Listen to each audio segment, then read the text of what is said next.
So hey guys, welcome back to my YouTube channel. I am Deepika and today I am going to explain chapter 1 of class 11 that is the living world. ये हमारा third lecture है। जो second lecture में हमने क्या पढ़ा था, हमने ये सेकंड लेक्चर में मतलब अभी तक क्या पढ़ते आए हैं। अभी तक हमने ग्रोथ निपटा दिया, रिप्रोडक्शन निपटा दिया, ओके। हमने मेटाबॉलिज्म किया है और कॉन्शियसनेस किया है। हमने देखा कि ये अच्छे से करेक्ट डिफाइन नहीं करती है लिविंग ऑर्गेनिज्म को, बट ये जो है वो बहुत अच्छे से डिफाइन करती है लिविंग ऑर्गेनिज्म को, ओके। सबसे अच्छा कौन करता है? कॉन्शियसनेस। तो यहाँ पे आज हम क्या करेंगे, आज हम चैप्टर का मेन पार्ट शुरू करने जा रहे हैं, that is the diversity in the living world. तो देखो, जब आप अपने चारों ओर देखते हो तो आप क्या देखते हो? आप बहुत सारी चीज़ें, वैरायटी देखते हो, है ना।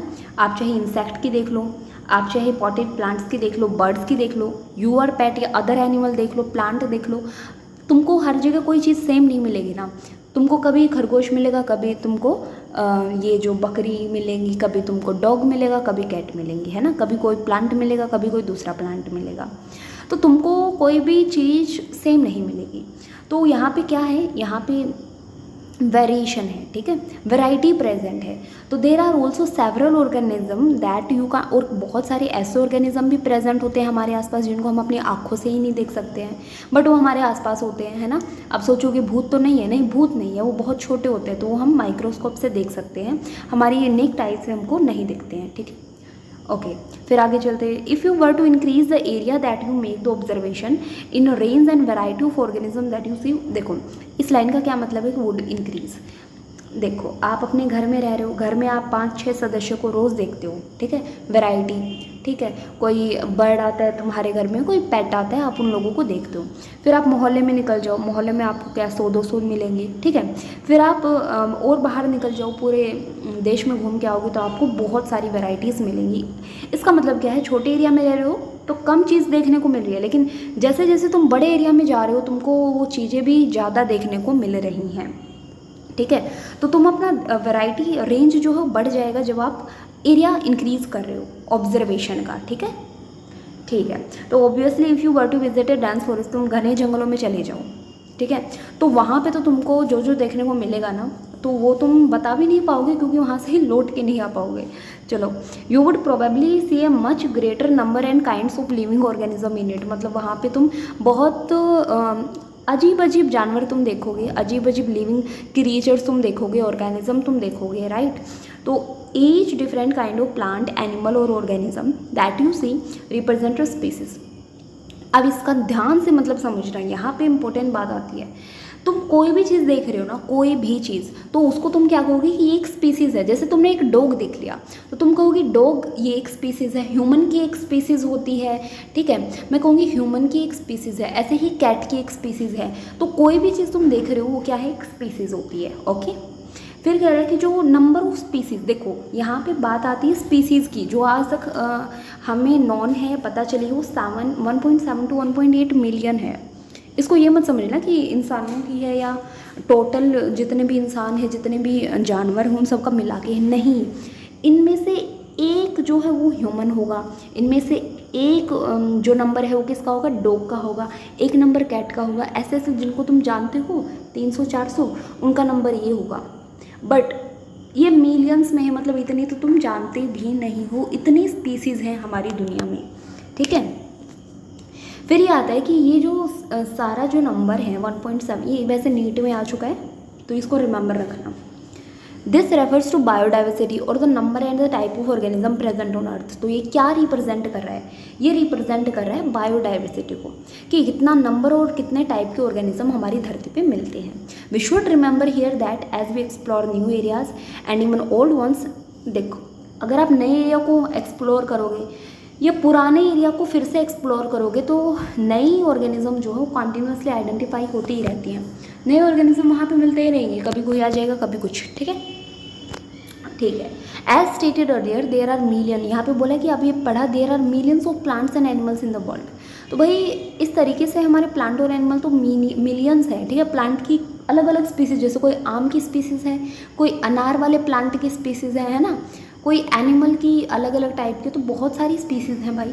तो we know the plant and animal in our area, तो हम अपने प्लांट और एनिमल को लोकल नेम से जानते हैं, जैसे नीम का पेड़ है, ये आम का पेड़ है, ये अनार का है, ऐसे ऐसे। तो वैसे ही ये लोकल नेम हर जगह होते हैं, तो वो तुमको समझ भी नहीं आएगी किसको बोल रहा है। तो हर चीज़ के लिए जहाँ भी जो लोग रह रहे हैं उन्होंने अपना अपना नाम रख रखा है। कंट्री में जब हम देखते हैं तो प्रोबेबली आपको कंफ्यूज हो जाएगा और आप पहचान नहीं पाओगे कि क्या बात कर रहा है ये इंसान, बोल क्या रहा है, ठीक है। तो आप कहीं दूसरे इलाके में चले जाओगे तो यहाँ पे हम चीज़ों को स्टैंडर्डाइज करते हैं, मतलब कि वो ऐसा कुछ बोले जिससे हम भी समझ जाए, वो भी समझ जाए और कोई तीसरा बंदा भी समझ जाए जो कहीं से भी आ रखा हो, ठीक है। तो जो नेमिंग है लिविंग ऑर्गेनिजम्स की, वो हम एक पर्टिकुलर ऑर्गेनिज्म के लिए और उसका पूरी दुनिया में वही नाम चले कुछ ऐसा करते हैं, तो इस चीज़ को बोलते हैं नोमेनक्लेचर, ठीक है।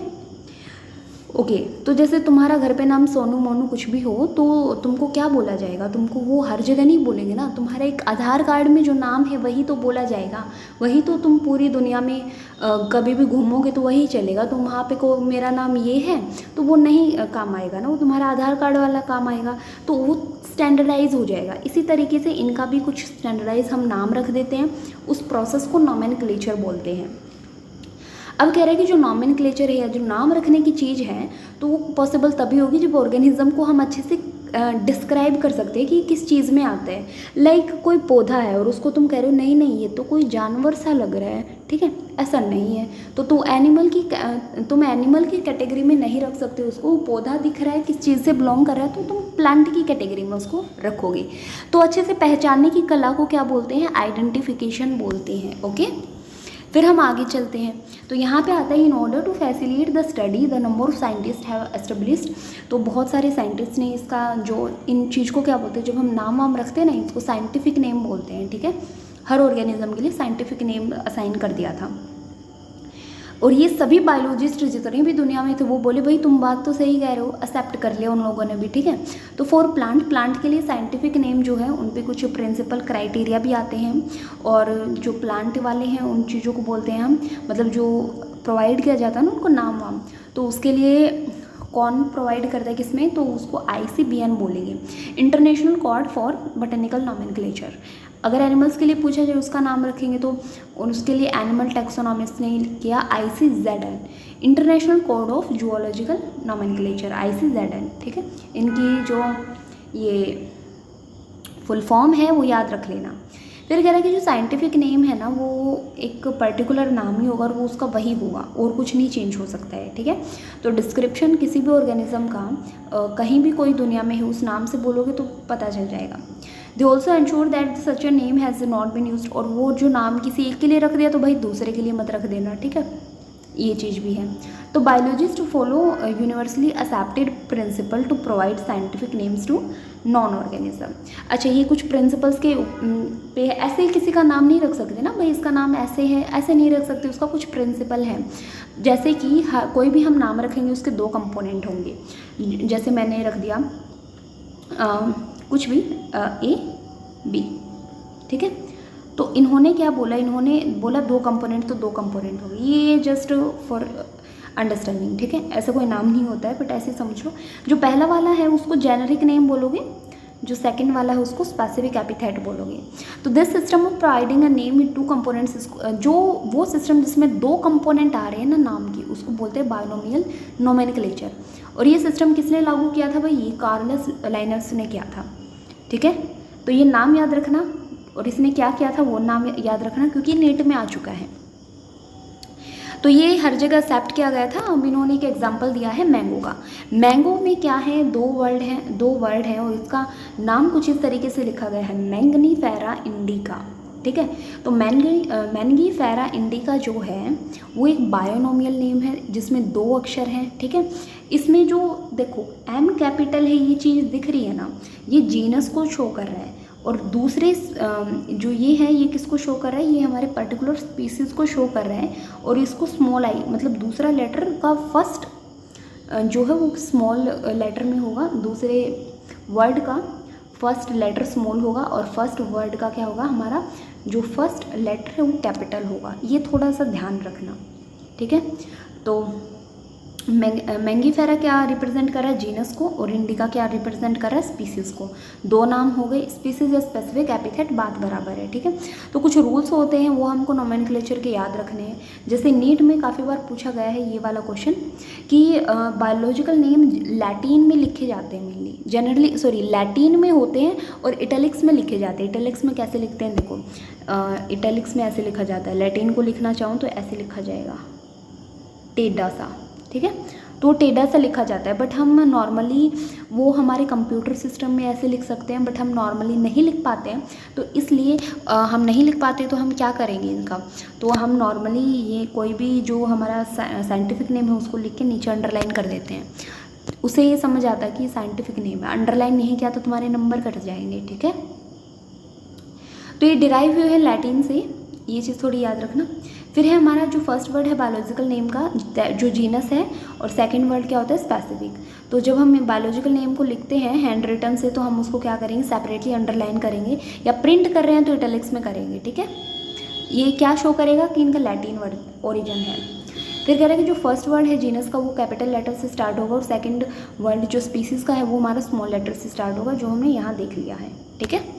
ये 3-4 चीज़ें याद रखना। ऑथर का अगर हमको नाम लिखना है तो हम किस तरीके से लिखेंगे, मैंगनीफेरा इंडिका, और इसका ऑथर जो है जो भी इसने लिखा तो उसमें लास्ट में उसके 4 अक्षर लेंगे, और ऐसे ही उसका नाम का एल कैपिटल, नाम का हमेशा फर्स्ट लेटर कैपिटल होता है, ये याद रखना है, ठीक है। तो इस तरीके से हम इसको लिखेंगे। ये क्या इंडिकेट कर रहा है, इंडिकेट कर रहा है कि स्पीसीज़ जो है वो पहले किसने डिस्क्राइब किया था, लाइनस ने, तो ये याद रखना, ठीक है। तो यहाँ तक हमारी बात आती है, ओके। तो ये हमने कहाँ तक किया है, आज हमने यहाँ तक किया है। हमने नाम वाम लिखना सीख लिया है, साइंटिस्ट का भी इनके पीछे नाम लिखना सीख लिया है। कल क्लासिफिकेशन वाला और ये आगे टैक्सा क्या होता है, टैक्सोनॉमी क्या होता है, सिस्टमैटिक्स क्या होता है, यहाँ पे हम अपना तीर चलाएंगे, ठीक है। आज के लिए इतना ही। तो ये हमारा 3rd लेक्चर था जो कि कंप्लीट हो चुका है। So thanks for watching my video guys, and if you like my video then also subscribe my channel. Thank you.